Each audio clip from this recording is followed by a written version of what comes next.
Hi, I'm Jim Kavanaugh, also known online as the Polemicist. I want to briefly state my horror at what is forthcoming in Rafah. The Israelis now are preparing an assault on Rafah. The Netanyahu government has rejected completely the Hamas ceasefire proposals and further rejected the idea of a ceasefire, actually, stating that it's out for complete victory in Gaza, and it's going to attack Rafah in order to find and kill the supposed Hamas battalions that are there.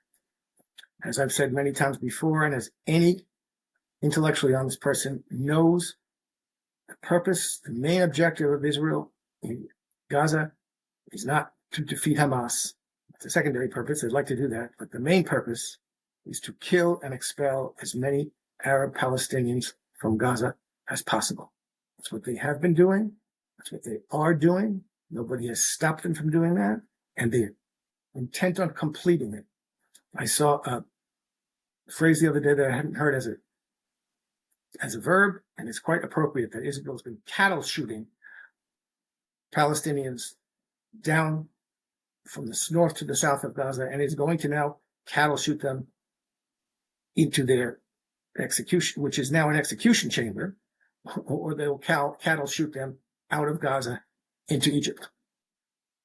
This is beyond what I was fearing and have said I feared all along, that Israel would create conditions in which it would be impossible for the Palestinians to live and virtually impossible for other countries not to take them in as, quote, voluntary immigrants.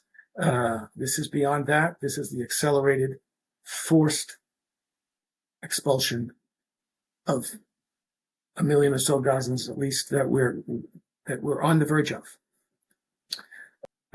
Gideon Levy has said something, has put it quite well.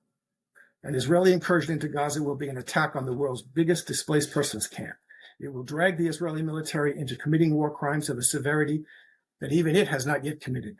It is impossible to invade Rafah now without committing war crimes.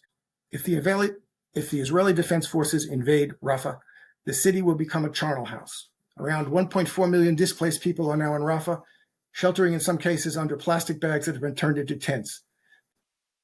The American administration, the supposed gatekeeper of Israeli law and conscience, has conditioned the invasion of Rafah on an Israeli plan to evacuate the city.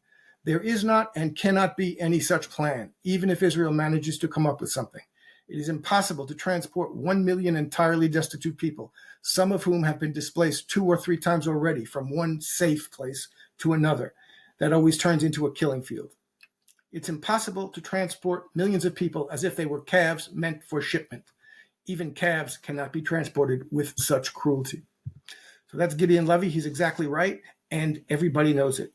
The Biden administration, which is going around as loudly as it can, expressing its dismay, its concern, it's over how Israel is over the top, how they're very, very upset about it, is going to keep saying that, and it's going to provide Israel with all the weapons it needs to slaughter and expel the Palestinians. The United States government will do nothing to prevent Israel from doing this, as it has done nothing to prevent Israel from the slaughter it's been engaging in for the past 130 days. The Western European countries will do nothing to prevent Israel from doing this, as they have not over the last 130 days.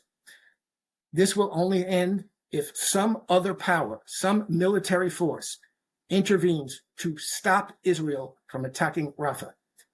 Now, the Egyptians have said that if Israel attacks Rafah, it could mean the end of the Camp David Agreement, which it certainly should. In fact, the Egyptians should be saying, we will intervene militarily to prevent you from attacking Rafah and driving the people there into our country or out of Gaza altogether. Some other countries, some other military powers should intervene and say, we're going to stop you from attacking Rafah. We will not allow you to do this. Such actions would have the sanction of the ICJ ruling as actions that are absolutely not only permitted, but demanded the responsibility of countries to prevent further genocidal action by the Israelis. I'm very afraid that this is not going to happen. If such intervention doesn't take place, Israel is going to attack Rafah and drive at least hundreds of thousands of people out of Gaza. They do not care that they will be the pariahs of the world. They are right now shooting people dead in the streets, sniping mothers and children, sniping and killing people inside emergency rooms of hospitals, killing 6-year-old Hind. I mean, what a horrible story that is. And they don't care. They are willing to be pariahs of the world. They have done this before, expelled and killed 80% of the Palestinian Arab population of Palestine in 1948, and that was accepted by the world. They have no reason not to believe, because every Western country in the world is saying, in fact, we do accept what you're doing. They have no reason to believe they cannot kill and expel 80% of the Palestinian Gazans.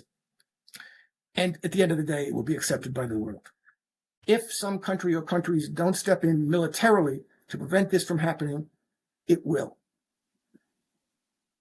The other alternative is that there will be attacks on Israel and American forces throughout the region.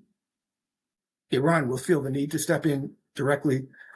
The other Palestinian allies will up their attacks. At any rate, the potential for regional conflict will grow immediately and intensely. I'm afraid that's the situation we're in right now. We have to try and do anything we can to stop it, but I'm not sure that there is anything we can do. Anyway, that's all I have to say about this for now. Please like and subscribe. Follow me on Substack. Links are below.